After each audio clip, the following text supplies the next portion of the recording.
Good afternoon, viewers and listeners out there. Another fantastic afternoon at the M restaurant here in central London in Canary Wharf. Delighted to welcome Mark Mars and Adam Smith. Guys, what do you do? Yeah, so thanks for welcoming us here to start with. Absolute pleasure. So as at the very highest level, we help people monetize blogs. Okay. If you want to spell it out in simple terms. To take that a little bit further, we help people invest in digital properties. So think about physical properties and people, invest in real estate. Well, it's really digital real estate that we're talking about that we invest in. Or we help people invest in. So we have customers from one end of the scale, which maybe they've got a full-time job. They have a blog on the side and they just want to help monetize it just from extra income, kind of like a side hustle. Right up to people who are maybe investors. They want to invest in a digital property, but they have no idea how to do it. They're just looking at it as an alternative investment opportunity. So they will come to us with the money and say, I want to invest in a property, something that will make me money on a monthly basis, build it and scale it up, right up to the point where I can sell it down the road. Now, you can sell a blog of this kind for around 30 to 40 times what it makes monthly. So get a blog making $1,000 a month, it's worth 30 to 40,000 pounds. So I think that's kind of it at the very highest level. That's kind of what we do. Okay. And whose idea was it? Well, it was kind of both of ours. So me and Mark met in an interesting way. We were both running our own portfolio of these websites. We both... Okay, so let me stop you there. Portfolio, you were running a portfolio of websites. Sure. What does that mean? So as Mark mentioned, these are blog type websites. Okay. And to give you an example, if you've ever gone on the internet and you've typed in, best shoes to run a marathon in. Okay. And you see the results on Google and you click one of the websites and Got it's that. a review article. Yes. And they write a review of the shoes. Got it. You click through from that review, typically to maybe like Amazon or, a running shoe, Reebok, and you buy a pair of running shoes. To buy them, yep. That website gets a commission for sending the visitor there. Okay. So we build these websites and we essentially get them to the top of Google. So when people search, our websites come up and then people come onto them, click the links or see the adverts on there, and that's how we make money. So the general public out there don't know really that that's happening in terms of that monetization or that transaction. It's usually quite transparent. Most of these websites will have an affiliate disclaimer on there saying, hey, this is the best information, but we may make a commission if you buy through this, but it doesn't affect our review or anything like that. Okay. And so you were doing this. Yep. So we both had several of these websites, enough to be making full-time incomes, and this was our full-time job at the time. But a hard part of running a portfolio of sites like that is the ability to scale. It's easy to have one, for example, but if you want 2 or 3 or 4, it's hard to manage all those. You need to be writing content, you need to be doing all the activities to maintain them. And I was on another podcast, incidentally talking about my frustrations of finding good quality people to help me with my portfolio. Mark heard me and was having very similar issues. Really? And almost identical? Yeah, pretty much. Yeah, consistency, finding good quality people, those kinds of issues. And he reached out and said, hey, look, we're both doing the same thing. We both have the same issues. Why don't we pool our resources? Let's build our own team to run our own websites and split the cost. And we did. And very quickly, we realized that we can't be the only website owners that are having this issue. And we launched, that was the launch of our business, Niche Website Builders, which we are soon to rebrand to Make Lemonade. Okay. In order for people to look at Niche Website Builders, how do they get there? Is it Sure, it's nichewebsite.builders. Okay. And the new website, once we've rebranded, will be makelemonade.agency. Okay, say that again. makelemonade.agency. Okay, so anybody out there, you know where to go now to understand what it is that you do and then get in contact. Certainly see. So that's going to be a full-blown website to explain what it is that you do. Exactly. Mm-hmm. Brilliant. Okay. So how long you've been doing this? We've been running the business for 3.5 years now. Okay. And how did you, before that, why did you get into digital website building market? How did that happen? Yeah, so from my point of view, I mean, I've always worked in IT and with computing and stuff like that. I used to work for Microsoft for around a decade, and I Doing what? Because that sounds working in IT, and I think about IT, and I think it's massive. Anything. Yeah, it's broad. So what specifically, and was it fun? And it's your bag. Yeah. So, what fun about the Microsoft job? What was it that drew you to work in that area? I mean, Yeah. if you like, I mean, the viewers and listeners will be fascinated. You know, were you always interested in that area? Yeah. And were you at school and then you thought about that, and when you left, you went into that? Yeah. So, I mean, I think when I first started, I had a ZX Spectrum and an Amiga and all of that kind of down the road, and I was computing and the internet was very much in its infancy then. Okay. So I was kind of interested, and my computer studies and then computer science, and I did a degree in computer science. It was all kind of like what I was interested in, kind of growing up. So I ended up with getting a student placement at Microsoft, then got offered a contract after I completed my degree. So a contract to be an employee. Yes. Okay. Yeah, to be an employee. So Great. I was a full-time employee there as a consultant for around 10 years, but I was working in programming essentially. So Okay. consultancy around software development. Okay. So we had there's three of us at Microsoft decided to develop a piece of software for online testing. So for testing people, it was originally designed for recruitment. So testing people and their technical skills, which sounds basic now. There's 10 a dozen websites that will do this, but when we did it back in the early 2000s, there wasn't really anything that worked like that. So whilst I was at Microsoft, I created a little tool to help us with our recruitment because it was really hard finding the level of people that we needed. And so we created a tool, went out, we got investment, and we kind of ended up selling that business like 7 years down the road. But during that time, I was working as an employee at Microsoft, but I got the bug for entrepreneurship by starting this business on the side. So you were working on your full-time job Mm-hmm. and working part-time on your fortune. That's right. Pretty much, Is that correct? Yeah, Jim Run? pretty much. So then I started my own. I actually left Microsoft then whilst this business was still running. And I started my own digital marketing agency, which was more traditional, more working for local businesses and helping them promote their businesses. And I worked in that for a good 10 years before Dad and I often joke about this, and people don't realize that you can sell a website for 30 to 40 what it makes. And, I was working with businesses, helping them with theirs. And I just one day come across and thought, hang on, I've got all of these skills and I can create these blogs and I can sell them for 30 or 40 times what they make monthly. Why haven't I done this before? And you can be in an industry like SEO, like search engine optimization for a period of time and then not realize actually, wow, like the bigger opportunity is like kind of over here. And so I ended up moving on from my agency that I was working with. I started my own website portfolio. I was doing some consultancy for agencies on the side as well to bring the money in whilst that portfolio income was building up. And then around about a year into that, I heard Adam on the podcast, and the rest is history from there. And then you got married. Yep. So what can you explain your background? Yeah. Because it fascinates me. Yeah. You guys changed the world, right? Little, just what do they call it? Irritation? Not irritation. Iteration? Iteration. That tiny step. But you said back then, nobody was doing those things. Mm-hmm. Is yours a similar type of journey? Not as, I don't think as defining as Mark's. So Okay. my degree was in computers. Okay. My degree was business management. All right. Okay. And then when I finished university, I did a number of jobs. I worked for Enterprise Rent-A-Car on the graduate program. That was my first job. And then I did some sales.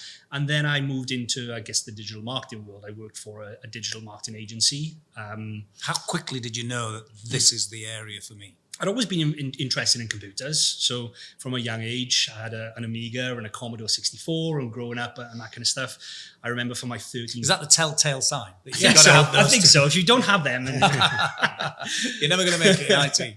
I remember for my 13th birthday, I asked for the internet. That was my birthday present for my 13th birthday. Can I have the internet? The whole of it. Yep. Brilliant. So even when I was working in these other jobs, which weren't internet or digital marketing related, I'd always had some kind of interest in the field. And then I started working for an agency and kind of got my first real taste of, actually, this is this is a great place to be. This is a great place to build a career. What does to the lay person? What does agency mean? Sure. So an agency basically helps other businesses typically with their social media marketing or so their a search marketing agency. Exactly. Marketing agency. Okay. And I worked in that agency for a couple of years, and then I moved to another agency for a more senior role.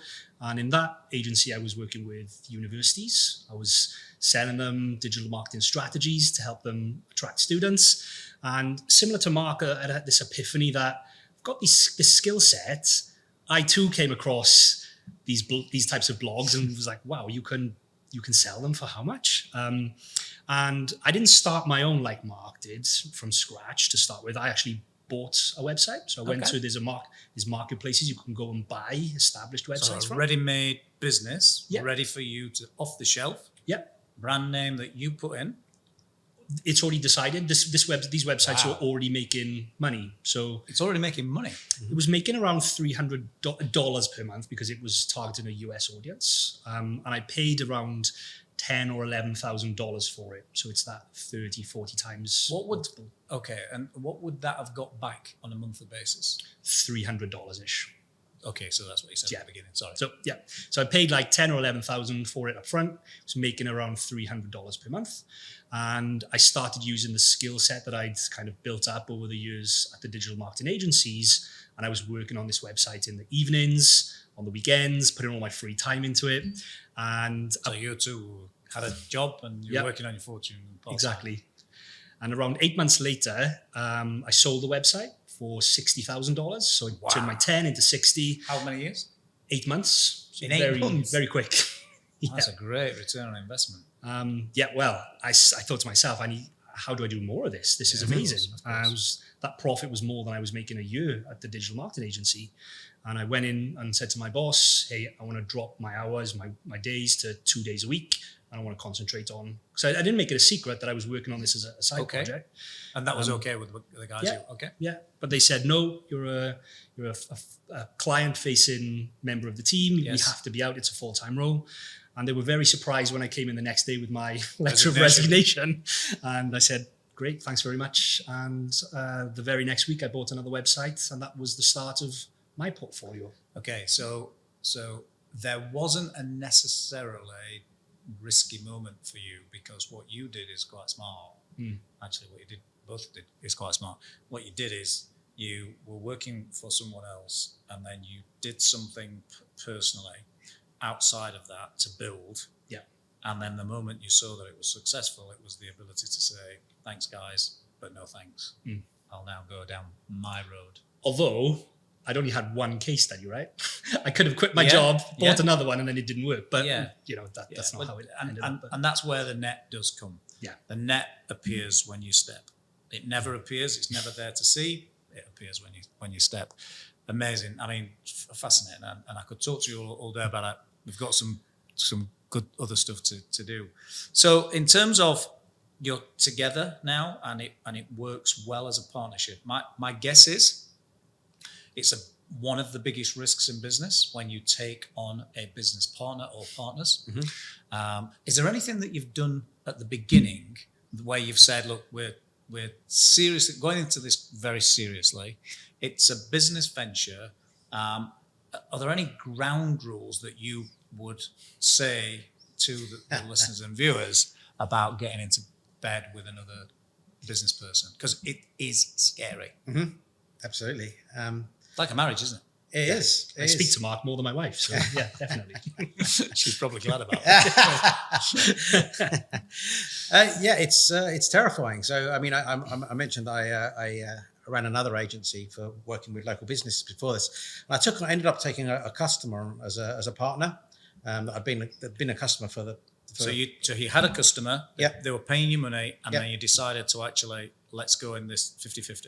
Yeah, into my current business basically. So okay. I won't go into too much detail, but they had like an audience for their business, which actually might have been quite beneficial to mine. Okay. So they did media training. Okay. So they teach people to talk in front of the camera, whereas the work that I was doing was teaching people to promote themselves online in written form. So they thought there's some synergy here that we can do. So unfortunately, that didn't work out because there was a lot of promises, I guess, from the guy that I went into business with that was not fulfilled, and I ended up kind of leaving that business after about a year, and it didn't work out, right? And I kind of learned a lesson. I say I learned a lesson there. I also knew that I did want to get a partner on board because there's an accounting firm called Wow that they deal mainly with digital agencies. Okay. And they do a study, like the bench press report every year, and it's like it gives lots of data and information about how agencies are performing, and they they always ask them interesting questions about how many founders are there, how many business partners there, and when you look at kind of which ones are successful,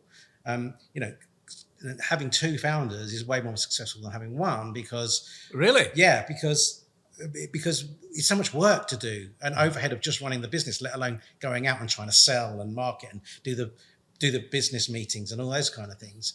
Because so having two people to share that load and then still be able to go up with them rework on the business as well, they found that it's much more successful having two people versus one. So I knew that I'd gone through 7 years of working on myself and knowing that pain and the late nights, working to 2 or 3 o'clock in the morning for a year. It's every very night, lonely, isn't it? Yeah, it's very lonely. It's very lonely, and sometimes you just can't see the end. And you should be doing these things to grow your business, but you can't because you've got to get the accounts ready for the bookkeeper at the end of the month. And it's frustrating.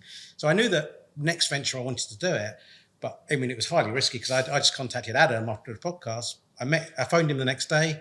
I met him the next week in Wales, and then 2 months later we started the business. So I didn't really know him. And actually then COVID hit 4 months after that. So in the first year and a half, we probably met each other in person 3 or 4 times. But you were building a serious business. Yeah, but just the feeling we got from work with Adam, it was he's got the same passion and drive as I have. He's got the same passion and interest that I have about building website portfolios and kind of sharing that with other people that we stumbled across it years after we'd been in the industry, and we wanted to kind of take that to the next level for other people. And Adam, it just seemed aligned, and I figured, well, hey, let's just give it a go. And if it's not working out, it doesn't work out. But I knew that I didn't want to go in another venture just on my own. Sure. And in terms of skill sets, are you pretty much the same, or do you complement? I think we've got we overlap a lot. Which I think people say find a founder that's the opposite, a partner that's the opposite of you, right? But I think we do have a lot of complementary skills, but Mark is definitely more creative. Okay. So handles more of the marketing side of things. I don't think I'm better at the finance side of things, but I've taken on that kind of role just because it needed fill in essentially as you were doing more of the marketing stuff. So we do have a division of responsibilities within the business now, but it didn't start that way. When we first started, we didn't know each other. So we didn't know what our skill sets were, and we didn't know where the overlap was. So we basically did everything together for the first year and a half, 2 years essentially. And doing it doubly better. Yeah, pretty much. Yeah, I think, yeah. It was good. It was good. It was my first time of actually running a business like this. Mark's obviously been through it before. So it was good to bounce ideas around and sense check and have that second pair of eyes across everything, essentially. Brilliant. The moment that you decided, and it might have been, let's go, did you immediately set out a business plan? Did you think we've got to go to the bank for some money, so I've got to have a business plan? Or did you actually say, do you know what? We've got a client, or this is how we got our first client. Let's just replicate that many, many times and then go to the market. And if you did you ever write any type of goals, objectives, plan? Well, you could probably say how we got our first client, and I'll say, I'll go through the headache of what happened. Okay. It sounds interesting. I'm liking this. Yeah, what we did, and I would recommend this now for any business kind of going forward, is that, if you can start to build a community as early as you can around what you do. So when I started my journey into website investing, I actually created a blog, about blogging, a blog to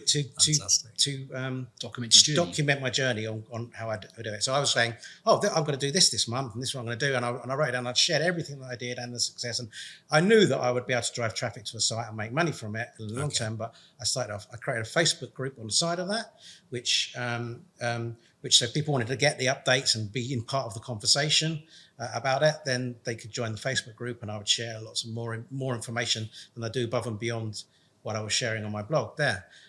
So I was doing that, and we had getting on for like 1,000 people in the group by the time that a year later, when Adam and I met and we started the thing. So we already had a captive audience. People we knew were interested in this stuff because they were following me about doing it. And so when we came to then sharing that, saying, okay, we've now got a team actually that we're working on our portfolios, and you've been seeing what we've been doing and the success I've had, and I've shared every minute detail. Does anyone want us to do it for them? Yes. And it just took off from then. Really? So there wasn't really a business plan at that point. It was like, we just share it with the audience that we know are interested in our stuff and see if. And then we had to grow the stream pretty rapidly. So over to you.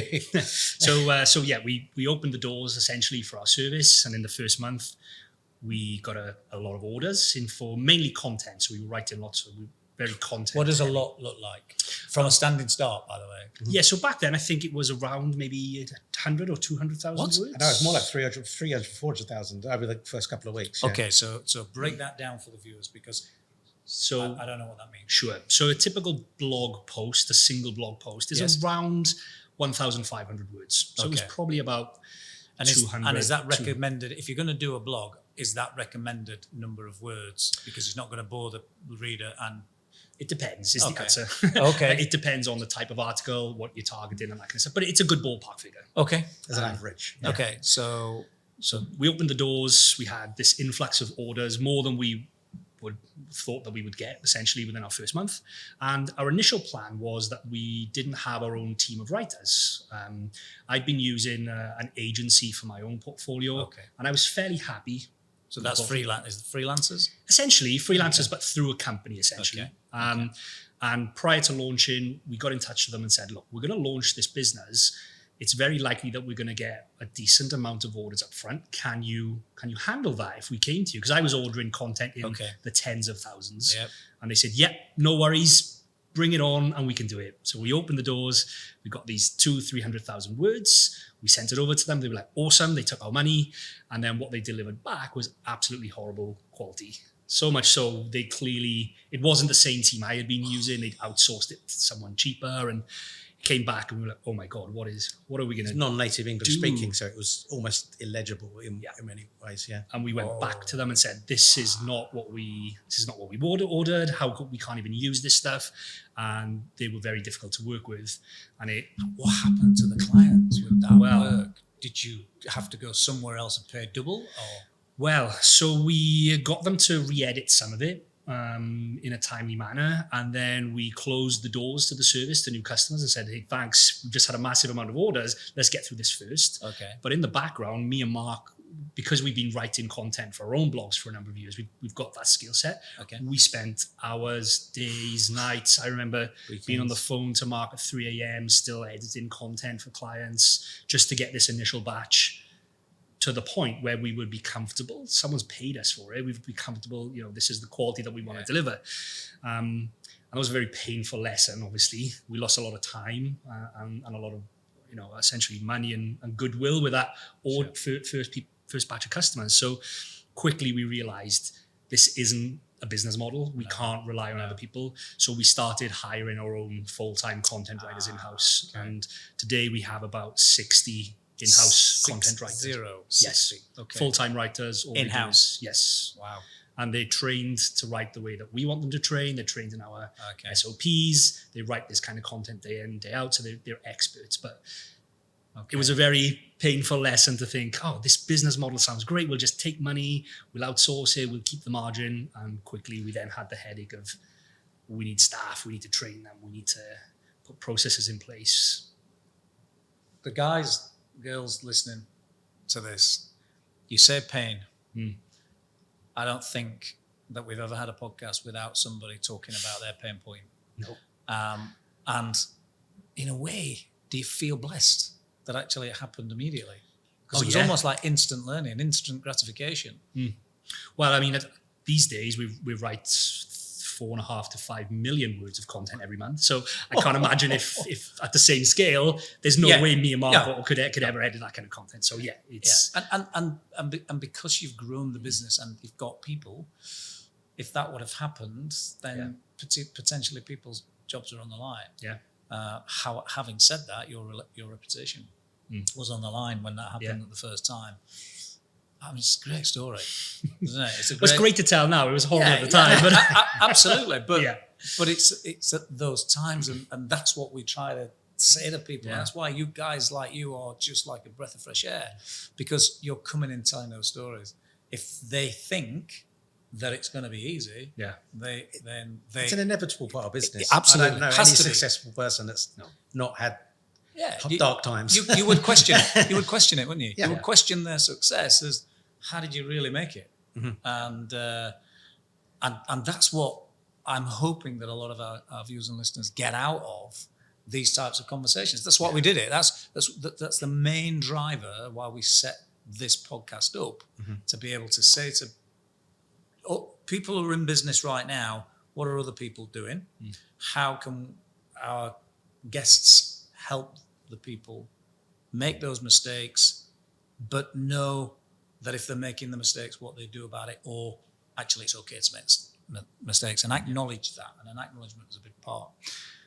Okay. There's one thing I think which is important to mention just on that there is, I feel like entrepreneurs who end up being successful, they are the kind of people that have an issue or have a problem, because this is just one of many problems we faced over the last 3.5 years. But it's not isolated to that, is it? No, but it's having the ability to see the problem, recognize it, and then put a plan in place to fix it and move forward. Okay. I think that is what sets lots of successful entrepreneurs apart from seeing the problem, recognizing it, and then just panicking and thinking, oh my God, it's over now. What are we going to do? I'm going to give up. I think that's important, is you can almost compartmentalize it in your head. Like sometimes I think, how do we sleep at night sometimes during some of the times? Like, how do we ever get through that? But it's compartmentalizing it, working out a plan, and then executing on the plan to always keep, moving forward. What's the bigger goal? And in our businesses, because they're not life or death, at least nobody died. No. It's a million miles away from that, isn't it? Of course. But because you're conscientious and passionate, sometimes it feels a little bit like maybe somebody's on the edge of whatever, and you're delivering promises. Exactly. You're delivering almost dreams because of lifestyles that people, they're coming to you for specialism, and you're delivering it so they can make a business. Exactly. That's it. You may be business support, but it's business support at the cutting edge, isn't it? Because if those blogs don't work, no money's being made. Exactly. Wow, fascinating. In school, sort of young age, was there any dreams of thinking about computers and IT and work, or was it just that journey through the sort of teens to get into 18 to get into? Do you always? I mean, I know lots of IT guys, and it was almost like they were born. Yeah, born with a computer. That's what it's like, because their ultimate knowledge about the stuff they do, no doubt the stuff you do, is completely alien to the likes of me, to the heathens, to the dinosaurs. We know nothing about what you do, and it scares the hell out of us in terms of having to even think about. If somebody said to me, and they've said it 3 or 4 times, why don't you just learn to write some code? And it's like, you mean learn to cut my own tongue out? I mean, how? It's scary, but you guys get it, you understand it, you know it, and so you deliver it well. What's the future hold for you guys? Continued growth, continue to scale the business. I guess our ambition is to be the one-stop business for everything to buy, build, grow, scale, and exit these kinds of websites. We're launching a marketplace very soon where we facilitate the transaction between buyers and sellers of these types of websites. So if you want to buy a website, you can buy it through our marketplace, and we can help you grow it and then sell it back to the marketplace. So helping people not make mistakes that lots of people make and waste a lot of money. We've seen some horror stories from our clients that have bought websites without due diligence and really just bought nothing essentially and wasted a lot of. You were saying to me earlier that you actually got your own podcast. Yeah. And have you got a podcast where you share a lot of those horror stories? Not mentioning any names, but have you shared those horror stories? Because I, would be fascinated to listen to those, because I probably made some of those. But so we generally share the more positive stories of people's experiences, because a lot of people don't want to, they feel embarrassed because they bought something, maybe they spent £40,000, £60,000, and they bought something with falsified revenue numbers and things, but they've just taken screenshots on face value, thought that this was what they were buying, and it comes to it, and actually it wasn't making anything like what they thought, and then the person's just vanished and disappeared, because this is all online, it's a digital world, which is why we've got the marketplace, so that we will to handle that, we'll do a certain level of due diligence so you don't get caught up in those kind of issues. But that's their learning process. That they've made that mistake to get to that point. But the reason why I think it's really important to have that number of stories is because there are people out there who have made it up teen times. I've gone there and done this, and actually having you guys that understands their pain, and you go, coming in, listen to this, so you're not on your own, first of all, because that's a big bit. Wow, I could talk all day about this stuff. It's amazing. And then I guess the other area where we're expanding to is just around making people aware. Like Mark said, we both had the epiphany of, wow, this exists as an asset class, and actually I don't have to know anything about it, because there's companies like ours where you can outsource the work to. So a big part of what we have been doing and will continue to do is educating people that maybe invest in real estate or the stock market or cryptocurrency or alternative assets, that this is a legitimate alternative asset class, and it can provide really good returns, and you don't have to, if you don't want to, know anything about it. You can outsource the whole process from start to finish. Wow.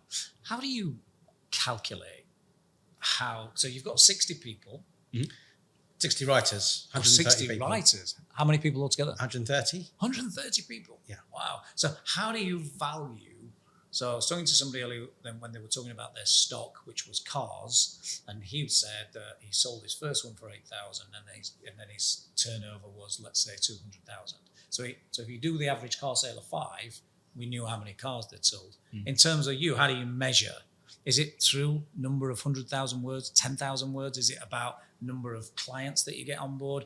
Is it profit? Do you measure profit for you guys, or is it turnover? What do you look at? What are your numbers? Turnover and EBITDA essentially is the measure of success for us. Okay. And what was it? You first started from zero, flat base. Like you had one customer, I think. Is that right? No.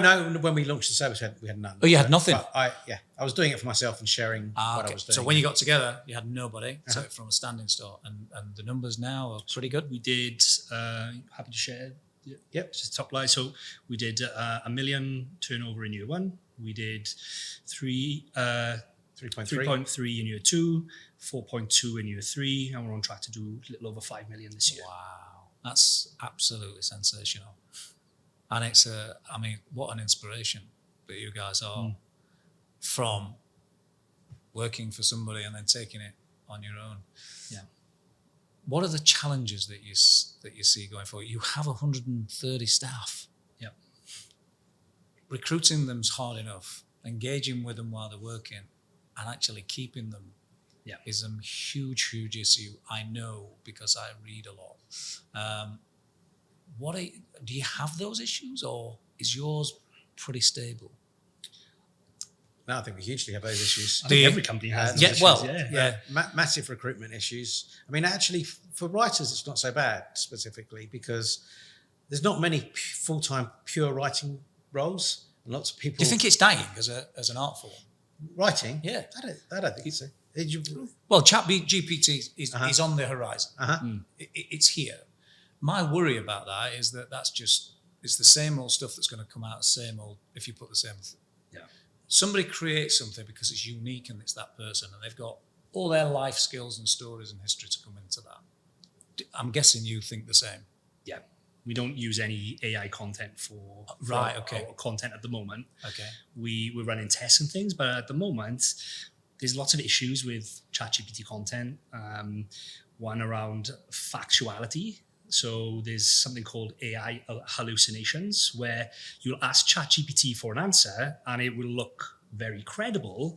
When you fact check it, it's totally false. So it might say, you could say, who invented this microphone? And it could say, oh, it was Adam Smith in 1999 through this company. And you look it up and you're like, that's not right. But it sounds like it could be true. So there's lots of those issues.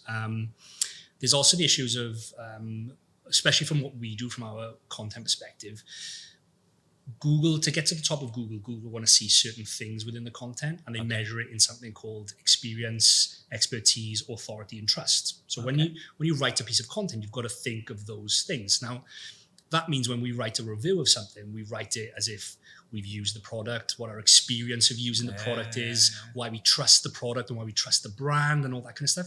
ChatGPT can't infuse that in the content. Good. Yeah, exactly. So at the moment, we've tested it. We've determined that it's not good enough, essentially, for our purposes. That could change as it progresses. And obviously, you need to be on the top of that. You need to be right at the forefront, because it could be game changing. AI is game changing, and it'll infiltrate into our world. Mm-hmm. It already has, and we do use AI for certain aspects of our business. But if you ignore it and pretend it's not there, then that's we can't don't want to be ignore doing that. We can't ignore it, and we shouldn't ignore it for a number of reasons. And you're absolutely right, and I agree with you. But if it's hard to recruit and retain staff, then we don't have an alternative. Mm-hmm. That's my worry. Yeah. And I constantly talk to people about the workforce and the landscape and longevity and all those things. And I think that unless we have those conversations with us and be very open and frank and say, what is it we can do for you? Because I believe that now people are interviewing the business owners as much as there's an interview going on very much so. to the staff member, because it needs to be where we're fulfilling their needs and they're clearly going to fulfill ours. Because if the alternative is computers to fill those roles are going to go, and we're going to lose, I think, some of that character, personality of writing. There's certain things in writing that this can never be replaced. So ChatGPT, for example, is trained on whatever data set you give it. So if something new happens in the world, or a new invention, or you give it something, it doesn't know anything about it. It can't write about it. So there's certain aspects of in our industry, absolutely, I think AI in some jobs could be 100% replaced, for sure. I think in our industry, you still need a bit of human activity and a bit of human creativity. So a good phrase that I heard was, AI won't replace your job, but people using AI will. So if you've got to be willing to be open and adopt and use what you can, and actually take where AI can take you so far, use that and adopt that, and you'll get good experience from that. But there's some things that AI just can't replace or won't replace, or at least in the next decade. So tell me a great just use case of the way we're using it for our digital PR service at the moment. Okay, we have a list of, or we've got about 55 clients we run digital PR for, and they're in different niches. So we might be in a wellness brand or a pet blog or something like that, and there's also a list of upcoming events and dates and interesting things. So we've got the King's coronation this weekend, for example, or there's those other random days. You get like Ravioli Tuesday and all those kinds of days. So prior, we used to try and match up manually what those clients' niches they were in interest in upcoming events, to then pitch to journalists and say, hey, we've got a customer that's in the pet space. It's National Dog Day next week. We've done some data study. But it was a very manual process. Now we use AI to feed it and say, hey, we've got these 50 customers across these 50 niches. These are a list of the upcoming events. Match them to the best 3 and also give us 5 pitch ideas that we could then take and run with. Because Christmas happens every year. Because May Day happens every year. Because exactly. Pancake Tuesday happens every year. Is that the type of thing? Exactly. Yeah. That's it. Okay. So what once would have taken maybe a day to match them up and come up with pitch titles now takes maybe half an hour. Yeah, sure. Guys, I'm conscious that we may have missed some stuff. Is there anything that you want to say to the viewers and listeners out there that's either a pitch, a marketing bit, or something that we've missed in the podcast that you'd really like to say? I would love you to say how they could get hold of you in terms of the website and all that. You said that, but are you both on LinkedIn? Yes. Yep. Okay. Although I have the most popular name ever, Adam Smith. So. But you can find Mark Mars probably. And then look at my connections. One Adam Smith. Yeah.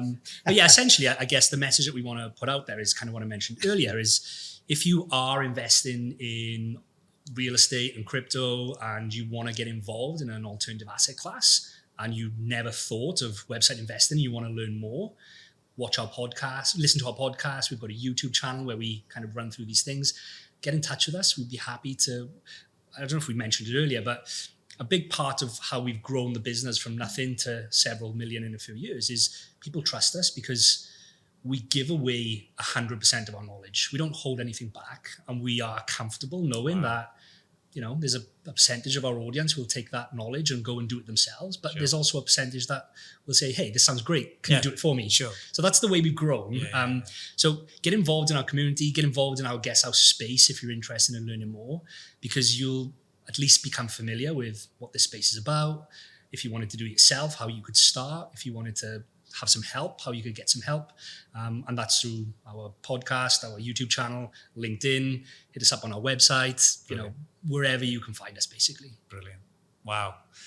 We started out by giving, and the karma that we've had back through this podcast has been amazing. These two guys are absolute testaments to that. Mark Mars, Adam Smith, thank you so much for coming in today. Thank you very much. Thank you. Until next time.